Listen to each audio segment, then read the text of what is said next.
Hello guys, welcome to my channel. इस video में मैं आपको बताऊंगी किचन वेस्ट से कैसे ऑर्गेनिक फर्टिलाइज़र बनाएं। मार्केट में तो बहुत सारे केमिकल फर्टिलाइज़र मिलते हैं, पर काफ़ी कॉस्टली होते हैं। बिगनर गार्डनर के लिए ये बहुत अच्छा है, बिना पैसे खर्च किए सब्जियों के छिलकों से घर पर ही पौधों के लिए फर्टिलाइज़र बना सके। हम सब्जियों के छिलकों को गार्बेज में डाल देते हैं, हम उसको घर पर ही कंपोस्ट बिन से खाद बना सकते हैं और लिक्विड फर्टिलाइज़र भी, और अपने पौधे को दे सकते हैं। लहसुन और प्याज के छिलके जैसे किचन वेस्ट को हम गार्बेज पे फेंक देते हैं, पर ये बिगनर गार्डनर के लिए बहुत ही अच्छा है कि बिना पैसे खर्च किए वो इसके पानी को फर्टिलाइजर्स के रूप में घर पर ही बना सके। लहसुन और प्याज के छिलके में काफ़ी पोटेशियम होते हैं। इसमें कैल्शियम, आयरन, मैग्नीशियम जैसे न्यूट्रिशन एलिमेंट होते हैं। प्याज के छिलकों को मैं 3-4 दिनों से भिगो कर रखी थी, जिससे वे अच्छी तरह से सॉफ्ट हो जाए। इन छिलकों को निकाल कर अलग रख देंगे। इन छिलकों को फेंकनी नहीं है, ये भी खाद का अच्छी तरह से यूज़ कर सकते हैं। इनको हम कंपोस्ट बिन में डालकर खाद बना लेंगे। हमको पौधे में सिर्फ इसके पानी का ही यूज़ करनी है। इन छिलकों के साथ साथ आप केले के छिलके का भी यूज़ कर सकते हैं। केले के छिलके में भी काफ़ी पोटेशियम होते हैं। केले के छिलकों को आप डायरेक्ट पॉट में भी डाल सकते हैं। इस सॉइल में मिक्स होकर फर्टिलाइजर्स का काम करती है। हम चाय बनाते हैं तो चाय पत्ती को गार्बेज में फेंक देते हैं, तो चाय पत्ती को हम अच्छी तरह से धोकर सुखाकर हम पौधों के जड़ में डाल सकते हैं। ये पौधों के लिए बहुत यूज़फुल होती है। इन सब छोटी छोटी चीज़ों से हम घर पर ही पौधों के लिए ऑर्गेनिक फर्टिलाइजर्स घर में रेडी कर सकते हैं। इन छिलकों को मैं कंपोस्ट बिन में डालकर खाद बना लूँगी। किचन वेस्ट से जितने भी सब्जियों के छिलके निकलते हैं, मैं उसे नहीं फेंकती, उसे एक कंटेनर में डालकर घर पर ही खाद बनाकर मैं पौधों में यूज़ कर लेती हूँ।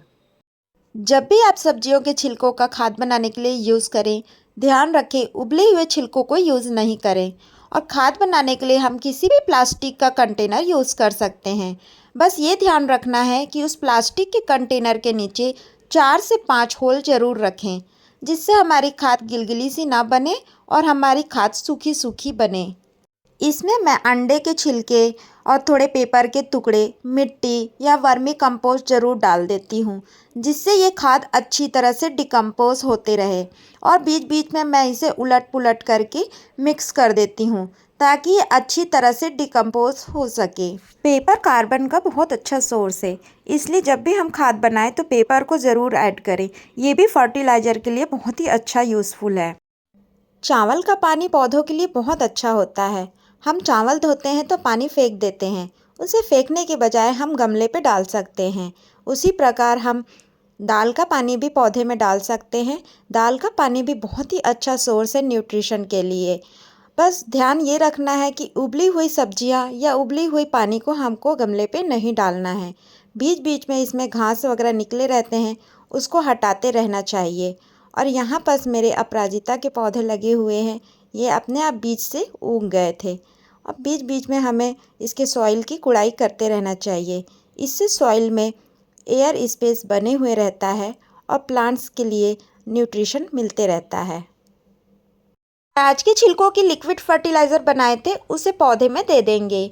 जब भी आप पौधे को लिक्विड फर्टिलाइज़र दें तो सॉइल सूखी हुई होनी चाहिए, जिससे वो फर्टिलाइज़र को अच्छी तरह से एब्जॉर्व कर सके।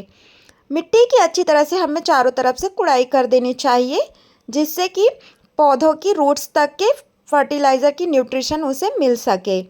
जब भी हम पानी को डालें तो उतना ही पानी डालें जिससे ड्रेनेज होल से नीचे ना बहे। प्याज और लहसुन में सल्फर होता है, ये आपके पौधे से कीड़ों को दूर रखेगी और उन्हें स्वस्थ भी रखेगी और पौधे की बीमारी को भी रोकेगी।